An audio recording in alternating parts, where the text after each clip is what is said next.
So yeah, I said that about problem solving, I think. Do you want me to try to say it again? Yes. Yeah. If I remember. Interesting for me. Yeah. Okay. So. One of the things we're trying to do in Ignite is to ask our learners to put the users in the center of any approaches they take in thinking about problems, thinking about solutions.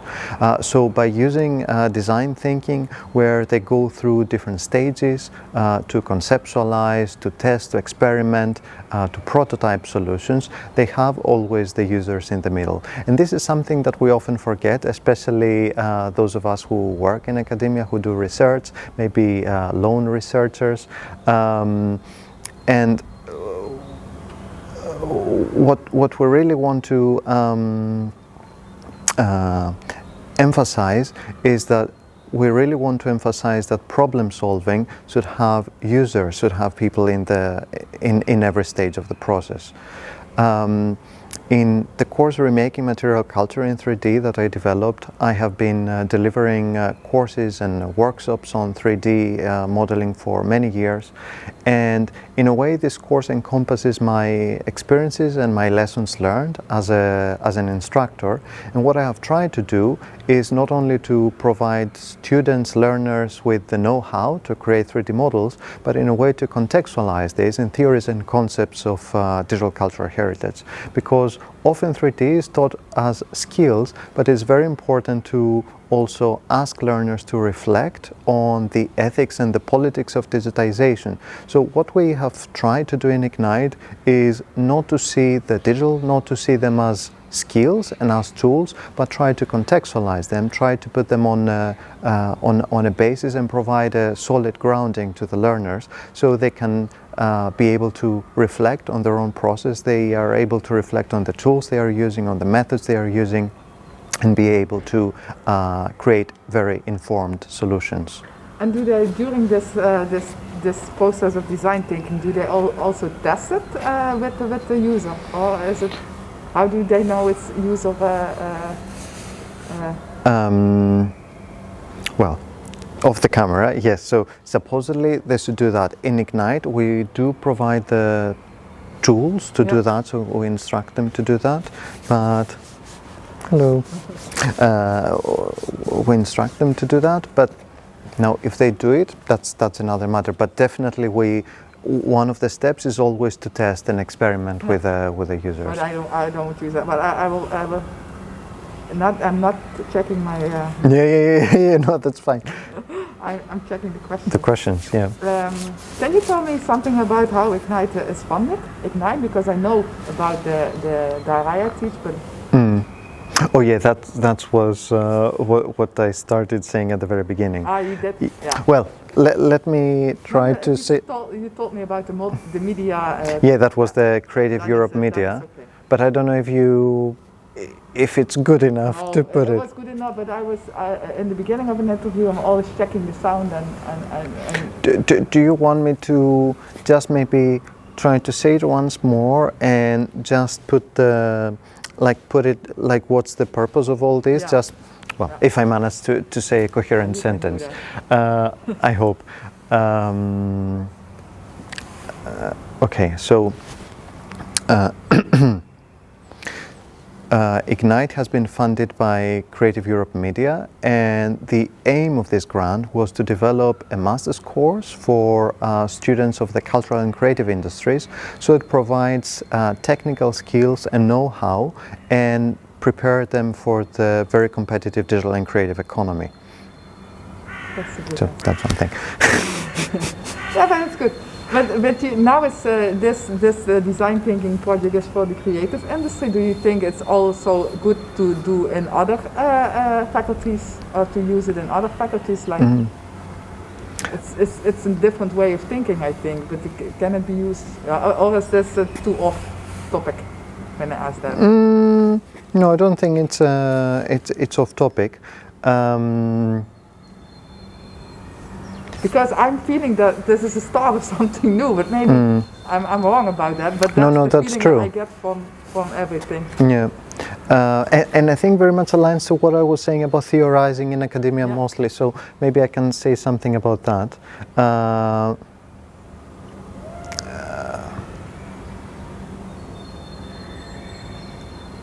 So maybe I can ask you, how do you see the future, and maybe in online learning as well, because with COVID we are all used to do everything online, but now it's just like Zoom meetings and stuff like that. But you can do it different, of course.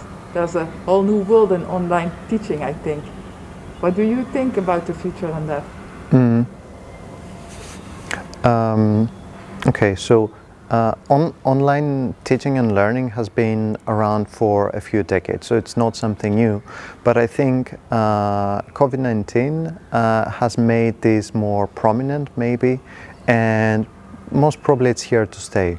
I think what we have to do is to see it as an opportunity, and open educational resources that we have developed for Ignite and Daria Teach are one way forward. Because what we're doing is not that we're only putting syllabi online, but we have developed full multimodal courses where learners can take them at their own pace. Learners can take them at their own pace. They can check their knowledge, they can apply their skills and understanding through case studies and scenarios. So it's really a full course that can help them upskill, can help them gain new knowledge and new understandings of particular fields, and then be better prepared for the job market. Yeah, and he doesn't recognize it. Yes, unfortunately, they're not smart enough yet. No, they don't. Yeah. No, maybe. Who has taken courses with Ignite so far till now?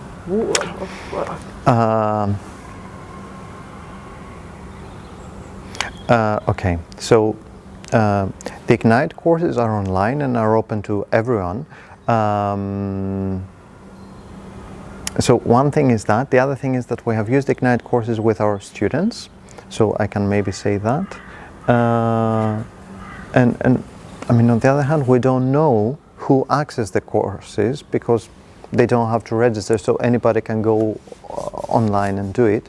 Maybe I can say that, you know, lone learners can do that at their home, or other instructors, teachers can go in and use the material in their classes, aspects of this. I can maybe say something like that. Yeah, it's really nice because it's new as well. Okay, so all the Ignite courses are available online for everybody to use them. We have used them with our students in different universities as well.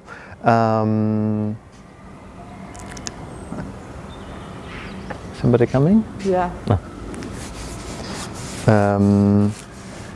Yeah, but I think I already have that answer also, because a lot of people are telling me that that I have peers all over the world.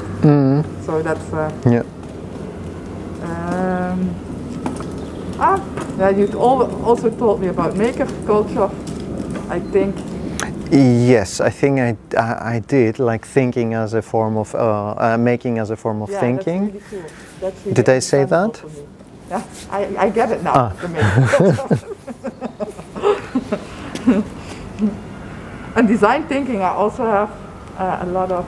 Probably you have a lot from Zin and. Yeah. So, but do you have like a story you experienced during this process where you thought, oh, this is really cool, I'm really glad I'm a part of this project?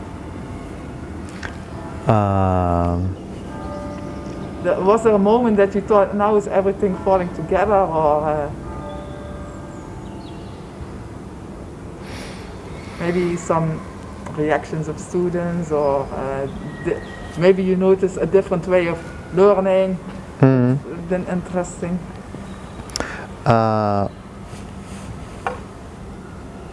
Ignite is based on these two pillars of design thinking and maker culture, and we have been using very consistently these two with our students. And I think after some moment you realize as an instructor, but also students understand, that that's a very way That's a very different way. Yeah, that's what I would say. Yeah, we can That's a very different way of doing things, of approaching problems, developing solutions. Many of the projects we're working on with our students are very hands-on, so they understand the importance of design thinking, putting the user in the middle of the process and developing something that will be useful. And also, I think what they get to learn is that design and thinking about or making a product is an iterative process. It's not a one-way process where you start and then you reach the end goal, but you have to go back to ask for feedback, to ask your users, show it to your users, prototype, and sometimes even fail. Yeah. Yeah, and did students also notice a different way of thinking by themselves? So they came to other conclusions or solutions, or so when I'm in the creative process, sometimes you have like that aha moment, and then you think, hey, that's it. I think students have this aha moment when they see everything put together and realizing that they followed some process which maybe at the beginning did not make sense, or a process that was also confusing. But I think this is a kind of a creative confusion that makes them think more thoroughly, try to understand the needs of different users, of different audiences. And I think probably that's the beauty of design thinking, that is very structured but also unexpected, and you can get results that probably you didn't imagine. I think we have a lot. But Okay. do you miss something? Me? No.